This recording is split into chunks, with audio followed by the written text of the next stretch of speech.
Hello, চলে এলাম আরেকটি রান্নার ভিডিও নিয়ে। প্রথমে মাছগুলোকে ভেজে নিলাম। অন্যদিকে আমি কুমড়ো শাক ভালো করে কেটে ধুয়ে নিচ্ছি।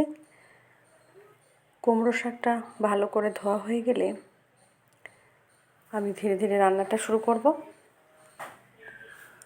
জানলা দিয়ে দেখছি কতগুলো পাখি বসে আছে, তো পাখিদেরকে ভাবলাম একটু খাবার দিয়ে আসি। রান্নার ফাঁকে এই কাজটা আগে করে নিই। পাখিগুলো তখন থেকে ডাকছে, পাখিদের খাবার দিয়ে দিলাম। ওই দেখুন পাখিগুলো, ওই যে। আলু টুকরো টুকরো করে কেটে নিয়েছি। আলুগুলো একটু পাতলা কেটেছি, খুব একটা মোটা কাটিনি, তাহলে রান্না হতে দেরি হবে। অন্যদিকে মাছের মাথাগুলো ভেজে নিলাম।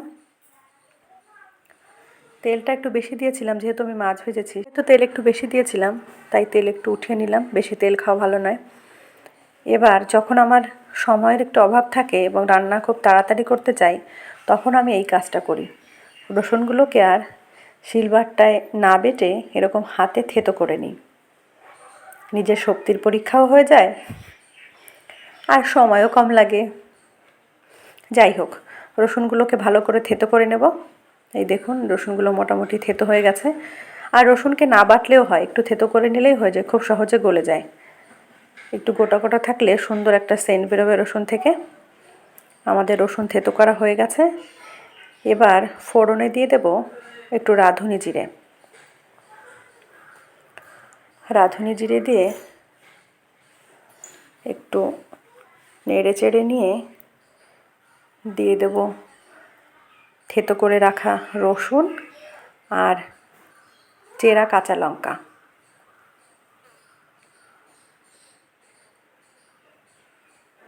এবার নাড়তে থাকবো। যখন একটু লাল লাল হয়ে যাবে, তখন আগে থেকে টুকরো করে কেটে রাখা আলুগুলো দিয়ে দিলাম। আলুগুলোকে আমি একটু পাতলা করেই কেটেছি, তাহলে তাড়াতাড়ি সিদ্ধ হয়ে যাবে। যেহেতু রান্নাটা আমি গ্যাসে করছি, সেই জন্য আমি আলুগুলোকে খুব পাতলা পাতলা করে কেটেছি।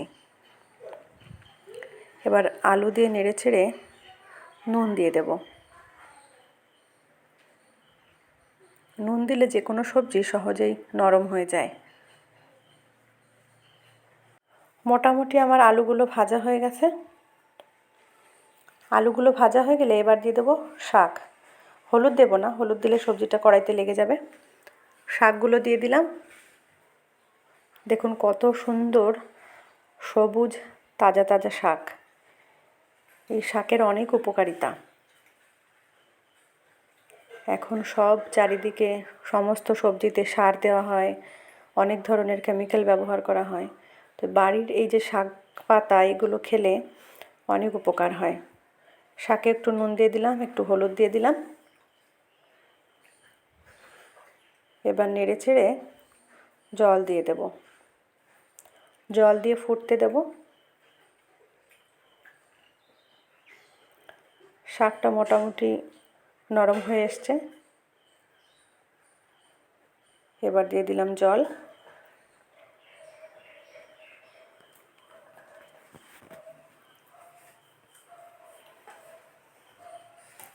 চেরা কাঁচা লঙ্কা আমি আগে থেকেই দিয়ে দিয়েছি, তাই আর লঙ্কা দেওয়ার আর প্রয়োজন নেই। যারা ফোড়নে লঙ্কা না দিতে চাও, তারা পরেও দিতে পারো বা দিতে পারেন। এবার মাছের মাথাগুলো দিয়ে দিলাম। মাথাগুলোকে একটু সুন্দর করে ভেঙে দেব, তাহলে সবজির সাথে ভালো মিশে যাবে এবং শাকটা বা সবজিটা খেতে আরও বেশি টেস্টি হবে। শাকের সাথে এই মাছের মাথাটা মিশে যাওয়াটা খুব জরুরি। শাক রান্না করতে খুব একটা সময় লাগে না, আলুটা সেদ্ধ হতে যা টাইম লাগে, শাকে খুব একটা জাল লাগে না। আমাদের রান্না মোটামুটি শেষের পথে। কেমন লাগলো ভিডিওটি আমাকে জানাতে ভুলবেন না। ভিডিওটি ভালো লাগলে একটি লাইক, কমেন্ট ও শেয়ার করবেন। নিত্য নতুন ভিডিও দেখার জন্য আমাকে অবশ্যই ফলো করবেন। ধন্যবাদ।